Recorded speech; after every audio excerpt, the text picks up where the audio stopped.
Oke. Assalamualaikum warahmatullahi wabarakatuh. Kita lanjutkan lagi untuk perkuliahan manajemen farmasi ini mengenai materi tentang balance scorecard atau BSC. Nah, sebelumnya akan saya jelaskan dulu mengenai manajemen, yaitu manajemen merupakan suatu rangkaian aktivitas termasuk perencanaan dan pengambilan keputusan, pengorganisasian, kepemimpinan dan pengendalian yang diarahkan pada sumber-sumber daya organisasi seperti manusia, finansial, fisik, dan informasi dengan maksud untuk mencapai tujuan organisasi secara efektif dan efisien. Nah, manajemen perusahaan yang baik itu akan menghasilkan output perusahaan yang efektif dan efisien dan mendukung tujuan perusahaan atau visi misi perusahaan. Nah, proses manajemen sendiri ini ada perencanaan, pengorganisasian, pemotivasian, penempatan staf, dan pengendalian. Nah, untuk perencanaan ini biasanya terdiri atas aktivitas manajerial yang terkait dengan persiapan di masa depan.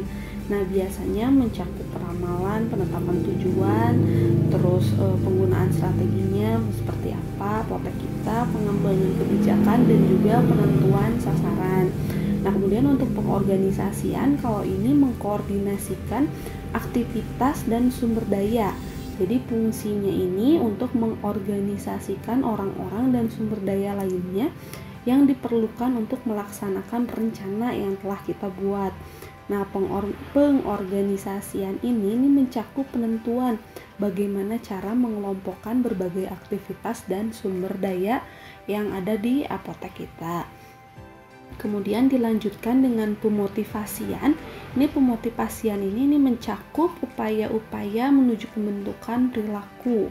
Jadi tugas spesifiknya tuh mencakup kepemimpinan, komunikasi kelompok kerja, modifikasi perilaku, delegasi otoritas, kemudian pengayaan pekerjaan, kepuasan kerja, pemenuhan kebutuhan, perubahan operasional, terus semangat kerja karyawan dan semangat kerja manajerial. Jadi ini untuk memotivasi karyawan-karyawan. Nah, kemudian dilanjutkan yang keempat, ini ada penempatan staf. Nah, di sini berpusat pada manajemen personalia atau sumber daya manusia. Di dalamnya ini ada tentang administrasi gaji, upah, tunjangan karyawan, wawancara, rekrutmen, kemudian pemecatan, pelatihan, pengembangan juga, kemudian ada keamanan terhadap karyawan, terus peluang kerja, terus hubungan dengan serikat kerja, pengembangan karir, riset, kebijakan kedisiplinan, prosedur keluhan, dan lain-lain. Pokoknya ini tentang sumber daya manusia di apotek untuk penetapan stafnya ini harus tepat. Nah, yang terakhir ini ada yang namanya pengendalian. Nah, proses pengendalian ini nama lainnya ini memonitor atau mengevaluasi aktivitas ya. Jadi tahapan ini merupakan tahapan terakhir dari proses manajerial, yaitu pengendalian atau controlling. Ini merupakan suatu pemantauan kemauan organisasi di dalam mencapai tujuannya.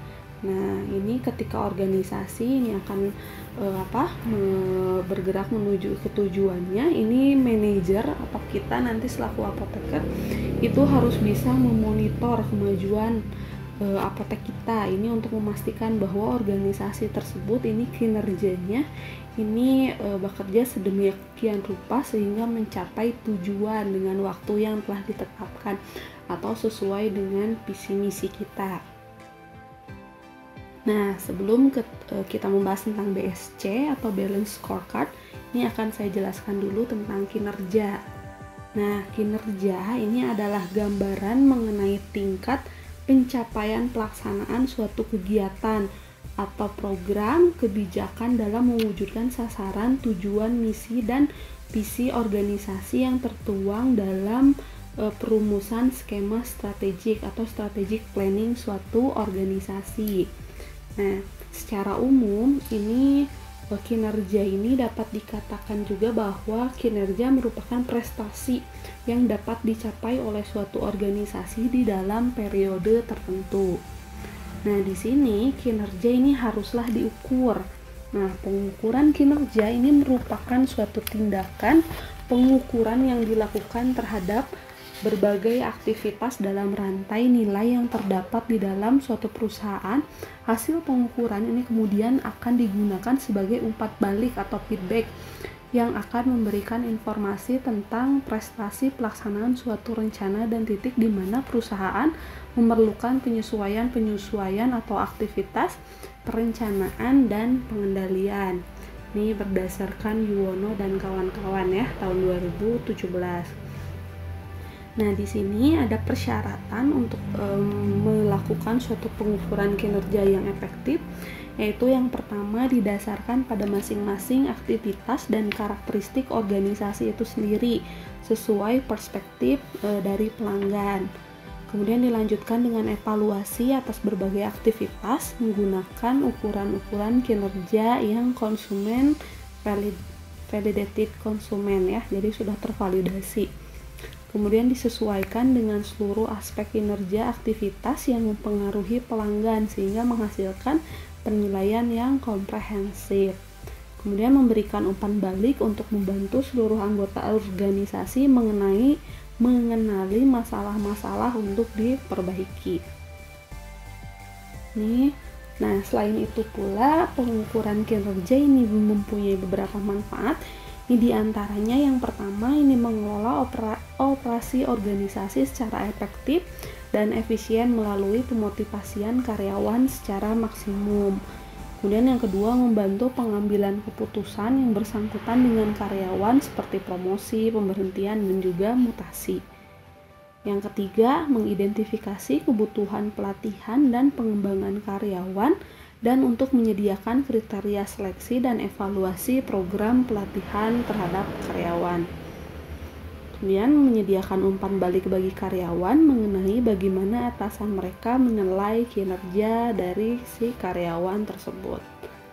Kemudian yang kelima menyediakan suatu dasar bagi distribusi penghargaan.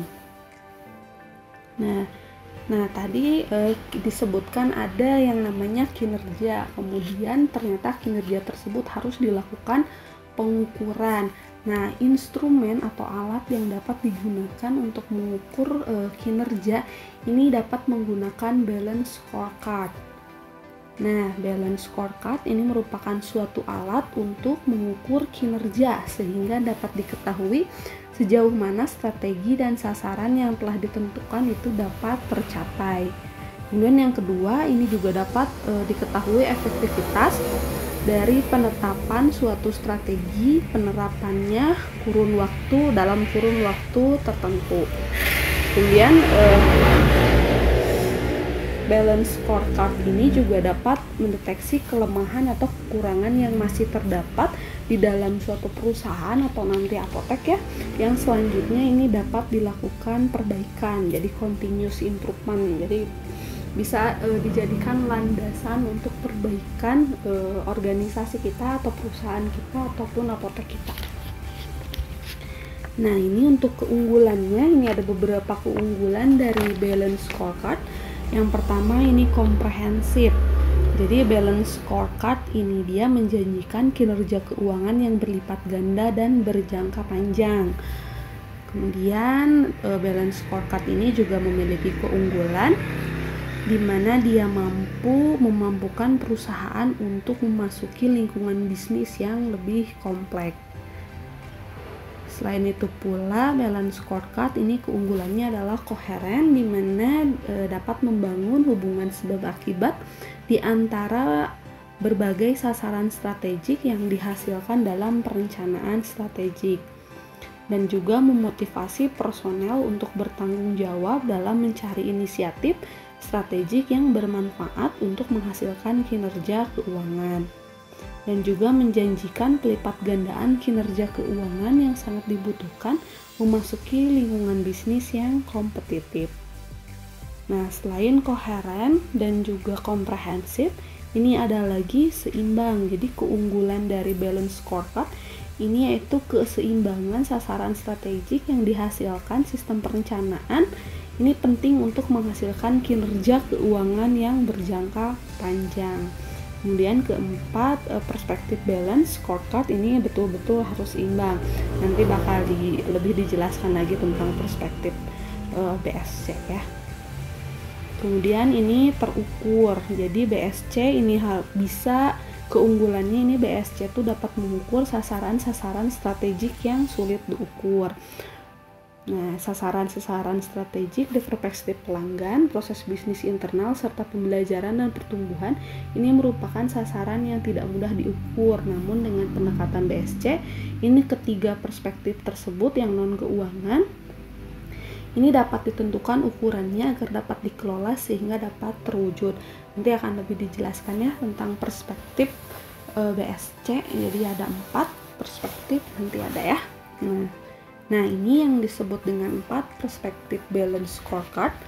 Ini yang pertama ada perspektif keuangan. Jadi ini bagaimana penampilan perusahaan di mata para pemegang saham. Ini berdasarkan analisis keuangan ya, kayak ROI yang seperti itu. Kemudian ada perspektif pelanggan, ini untuk melihat bagaimana pandangan para pelanggan terhadap perusahaan atau terhadap apotek kita. Untuk perspektif bisnis internal, ini untuk melihat apa yang menjadi keunggulan dari perusahaan atau menjadi keunggulan dari apotek kita. Dan yang keempat atau yang terakhir ini ada perspektif pertumbuhan dan pembelajaran. Jadi ini untuk melihat apa perusahaan harus terus-menerus melakukan perbaikan dan menciptakan nilai secara berkesinambungan. Nah, jadi ini ada visi dan misi. Jadi terbagi atas 4 perspektif. Yang pertama ini keuangan, ini untuk melihat bagaimana analisis keuangan kita dan nanti akan dikirimkan atau diperlihatkan kepada shareholder atau kepada si pemegang saham apotek kita atau pemilik modal apotek kita. Kemudian ada dari customer atau dari pelanggan, ini untuk melihat bagaimana apakah visi kita itu di mata para konsumen. Jadi apakah apotek kita terlihatnya tuh lebih bagus gitu atau seperti apa. Ini sama saja dengan kepuasan pelanggan. Kemudian ada internal bisnis, ini untuk melihat kepuasan dari shareholder dan juga customer. Ini seperti apa proses bisnisnya itu yang harus dilakukan. Kemudian ada learning and growth. Ini untuk meningkatkan visi kita. Jadi bagaimana kita bisa mempertahankan kemampuan kita atau ability kita untuk terus berkembang. Nah, ini yang pertama akan dibahas ini tentang perspektif keuangan. Nah, aspek keuangan ini menunjukkan apakah perencanaan, implementasi dan pelaksanaan dari strategi itu memberikan perbaikan yang mendasar. Nah, pengukuran kinerja keuangan ini mempertimbangkan beberapa tahapan dari siklus kehidupan bisnis. Ini yang pertama ada tahap grow, pertumbuhan, kemudian ada sustain, tahap bertahan. Nah, ini juga ada tahap harvest atau menuai. Nah, jadi di sini kalau misalnya tahap pertumbuhan, ini kita mau melihat tahapan awal dari siklus kehidupan perusahaan atau apotek kita, di mana perusahaan memiliki potensi pertumbuhan terbaik. Nah, di sini ini manajemen terikat dengan komitmen untuk mengembangkan suatu produk, jasa dan fasilitas produksi, menambah kemampuan operasi, mengembangkan sistem infrastruktur dan jaringan distribusi yang akan mendukung hubungan global, serta membina dan mengembangkan hubungan dengan pelanggan. Jadi ini sama tahap awalnya ya. Jadi di sini untuk mengembangkan suatu produk atau jasa dan fasilitas dari si perusahaan atau di apotek kita untuk pengembangan sistem operasi, sistem infrastruktur dan jaringan distribusi.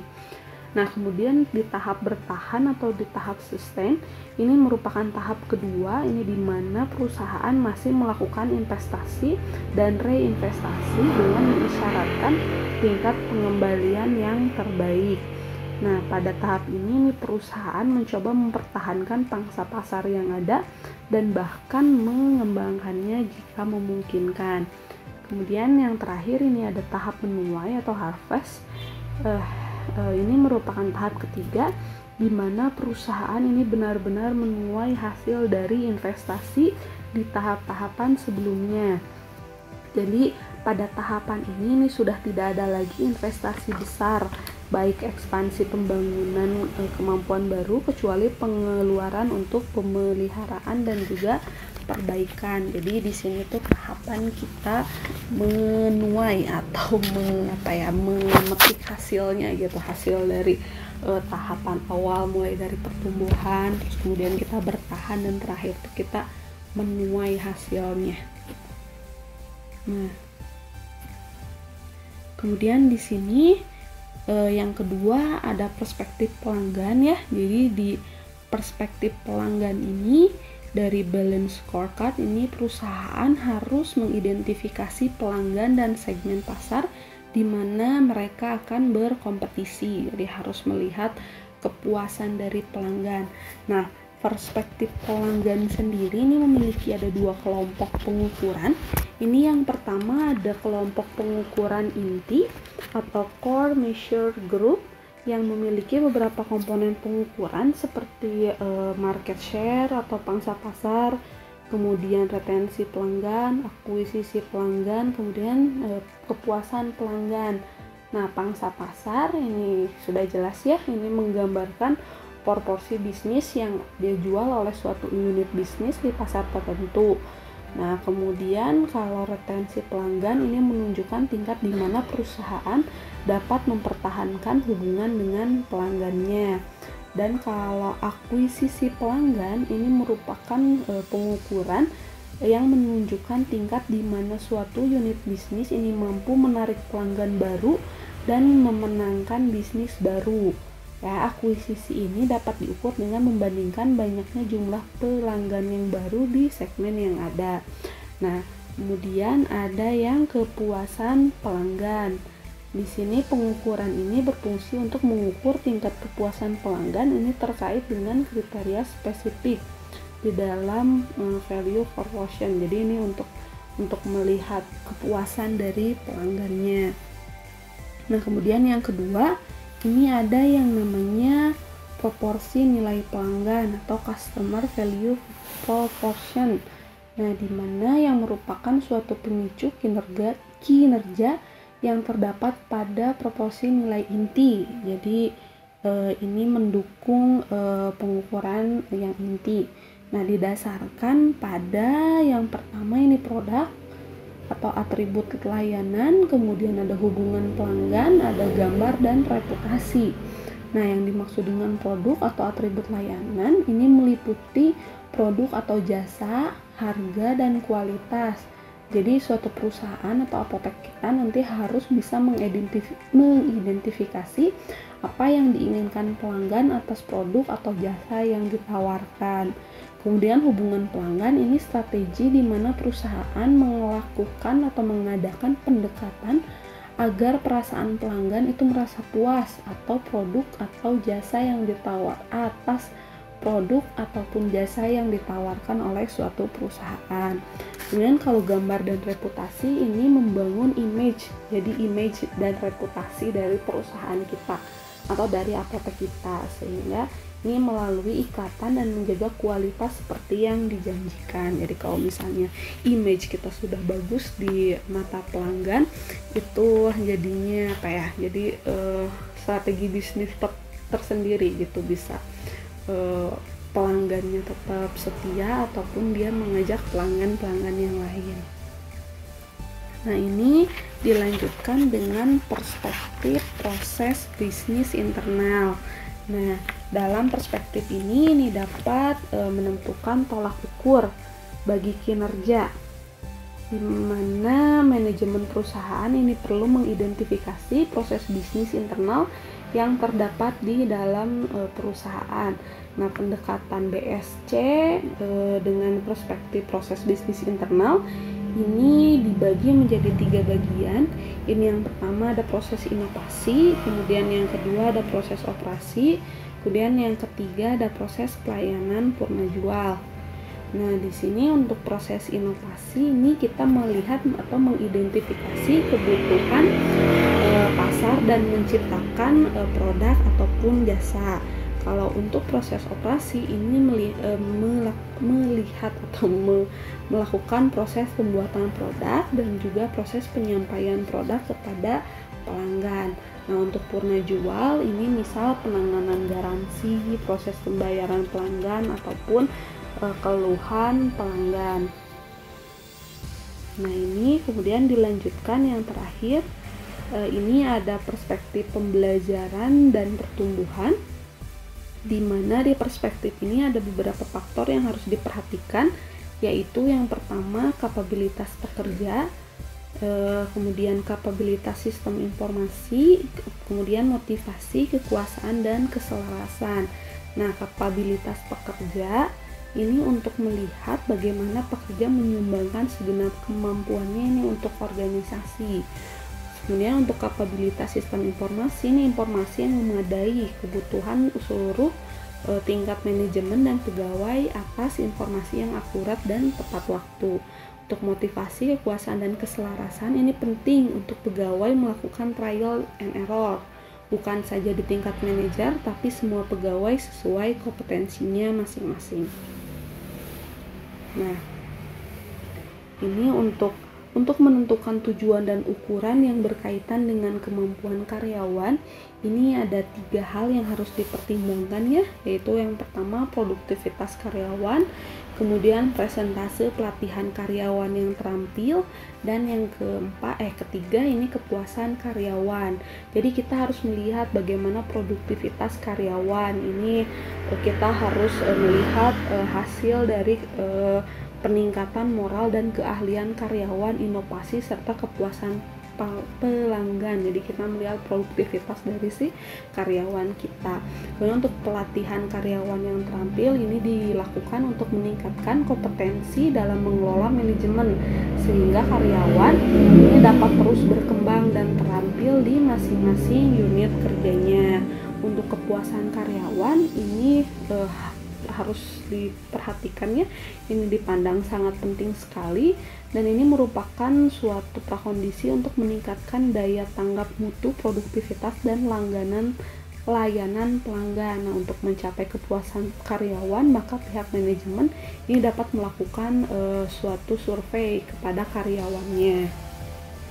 Nah, ini ada contoh ya, ini indikator dan juga formula pengukuran BSC. Jadi di sini tuh ada beberapa variabel yang diuji, tadi yang perspektif kinerja keuangan, kemudian pelanggan, internal bisnis, dan juga ada yang terakhir tentang pembelajaran dan pertumbuhan.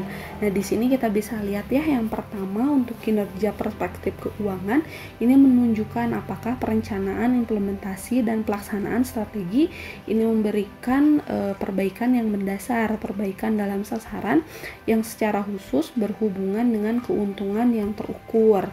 Nah, di sini yang dapat diukur atau formula pengukuran skalanya ini menggunakan yang pertama ada ROI ya, return of investment, kemudian ada cash ratio, kemudian ada juga debt to total asset ratio. Jadi kalau yang pertama ini ROI, ini sudah kita ketahui ya, ini untuk melihat tingkat pengembalian atau hasil penjualan atas investasi yang ditanamkan. Itu rumusnya udah ada, dibagi laba dibagi total aktiva, kemudian dikali 100%. Nanti kriteria baiknya kalau dia rasionya meningkat ya, jadi ini dilakukan pengukuran setiap tahunnya atau setiap kita melakukan pengukuran dengan BSC. Kemudian yang kedua ada CR, ada cash ratio. Ini merupakan suatu kemampuan untuk membayar hutang yang segera harus dipenuhi dengan aktiva lancar. Makanya di sini ada rumusnya, ini current ratio, ini aktiva lancar dibagi hutang lancar kali 100%. Kurang jelas ya di sini. Jadi nanti kalau kriteria baiknya kalau rasionya menurun, jadi kalau hutang kitanya menurun berarti apotek tersebut bagus gitu untuk perspektif keuangannya. Kemudian yang ketiga ini ada debt to total asset atau DAR. Ini merupakan salah satu rasio yang digunakan untuk mengukur tingkat solvabilitas perusahaan. Nah, jadi di sini dilihat DAR ini merupakan dengan rumus total hutang dibagi total aset kali 100%. Jadi nanti dilihat juga rasionya, kalau dia menurun berarti kinerjanya semakin baik, kinerja keuangannya itu semakin baik. Nah, kemudian yang kedua ini ada kriteria perspektif pelanggan. Ini merupakan gambaran akuisisi pelanggan dan retensi pelanggan. Ya, jadi nanti ini dilihatnya dari akuisisi pelanggan dan juga dari retensi pelanggan. Nah, di sini akuisisi pelanggan ini untuk pengukurannya ini dilihat rasio pelanggan barunya terhadap total pelanggan. Ini nanti pelanggan baru dibagi total pelanggannya berapa dikali 100%. Ya, nanti kalau rasionya meningkat makin bagus. Jadi ini penjelasannya ini mengenai analisis scoring hasil survei. Jadi dilakukan survei. Nah, kemudian untuk retensi pelanggan ini rasio pelanggan lama terhadap total pelanggan pada periode sebelumnya. Jadi ini dilihat juga ya, menunjukkan tingkat di mana perusahaan dapat mempertahankan hubungan dengan pelanggannya. Ya, jadi dilihat ini pengukuran dilakukan ini untuk mengetahui persentase pertumbuhan bisnis dengan pelanggan yang ada saat ini. Jadi nanti untuk rumusnya ini pelanggan lama dibagi dengan total pelanggan dikalikan dengan 100%. Nanti kalau rasionya meningkat berarti kinerja dari pelanggan, perspektif pelanggan kita itu semakin baik. Nah, kemudian yang ketiga ini ada kinerja perspektif proses bisnis. Ini merupakan identifikasi perusahaan proses bisnis internal yang mempunyai nilai-nilai dan yang diinginkan oleh konsumen. Ini untuk pengukurannya ini yang pertama ada inovasi produk, kemudian ada proses operasi dan ada layanan purna jual. Ini yang tadi ya yang dijelasin. Ini inovasi produk. Ini pengukurannya ini kontribusi produk baru terhadap laba. Kemudian kalau untuk proses operasi ini waktu pelayanan administrasinya. Ini kalau misalnya dia waktunya semakin sedikit, waktu pelayanannya semakin cepat gitu istilahnya, berarti rasionya rasio berarti kriteria perspektif proses bisnisnya itu makin baik ya, berarti kan makin cepat karyawan kitanya. Kemudian ada layanan purna jual. Ini rasio keluhan yang berhasil ditangani. Jadi di sini juga ya, jadi dilihat keluhannya. Ini kalau rasio layanan purna jual ini biasanya ini menggunakan rumus jumlah keluhan pelanggan ini dibagi jumlah keluhan yang ditangani, ini nanti dikali 100% ya. Nanti hasilnya gimana itu nanti bisa memperlihatkan kinerja dari perspektif proses bisnis. Nah, ini yang keempat, yang terakhir ini kinerja perspektif pembelajaran dan pertumbuhan. Ini merupakan gambaran dalam mendorong perusahaan menjadi organisasi belajar atau learning organization, sekaligus mendorong pertumbuhannya. Nah, di sini yang dilihat yang pertama produktivitas karyawan, kemudian ada kesetiaan karyawan. Jadi untuk produktivitas karyawan ini untuk mengetahui produktivitas karyawan di dalam periode tertentu dengan membandingkan keuntungan jasa dengan jumlah karyawan selama dilihat gitu berapa tahun gitu, jadi nanti dibandingkan. Nah, ini rumusnya atau ininya berdasarkan laba bersih terhadap jumlah karyawan. Jadi produktivitas karyawan ini laba bersih dibagi jumlah karyawan ya. Nanti ya kalau nilainya meningkat berarti kinerja perspektifnya pembelajaran dan pertumbuhannya itu bagus. Nah, kemudian ini ada kesetiaan karyawan. Ini merupakan suatu kemampuan karyawan ya untuk mempertahankan kemampuan perusahaan, maksudnya untuk mempertahankan selama mungkin pekerja yang diminati perusahaan dengan membandingkan jumlah karyawan yang keluar dengan jumlah seluruh karyawan. Jadi nanti rumusnya tuh perputaran karyawan atau kesetiaan karyawan ini ya, jumlah karyawan keluar dibagi jumlah total karyawan pada tahun berjalan ini dikalikan 100% ya. Jadi kalau rasionya menurun ini semakin baik. Jadi kalau misalnya semakin banyak jumlah karyawan yang keluar itu kan berarti rasionya nanti meningkat ya, maksudnya hasil pembaginya hasilnya tuh bakalan lebih tinggi gitu. Itu berarti kurang baik untuk perspektif pembelajaran dan pertumbuhan. Berarti dianggap karyawannya tuh keluar masuk, berarti kan dianggap kalau perusahaannya tuh yang mungkin tidak terlalu enak atau gimana gitu. Nah kalau misalnya rasionya menurun, berarti menunjukkan bahwa kriteria perspektif pembelajaran dan pertumbuhannya ini semakin bagus atau hasilnya memang bagus. Ya, terima kasih. Sebelum saya tutup, untuk lebih mempelajari tentang balance scorecard, ini sudah banyak ya, kalau misalnya untuk jurnal-jurnal juga itu sudah banyak ya, studi BSC di apotek atau di suatu perusahaan itu sudah banyak. Kalian bisa melihat contohnya ya. Kalau ini kan yang saya sebutkan hanya beberapa variabel dan hanya formulanya gitu. Jadi maksudnya tidak ada contoh nyatanya. Kalian bisa lihat contoh nyatanya itu di googling, itu sudah banyak jurnal-jurnal yang melakukan penelitian pengukuran kinerja ini dengan menggunakan metode BSC ya. Oke, terima kasih atas perhatiannya. Wassalamualaikum warahmatullahi wabarakatuh.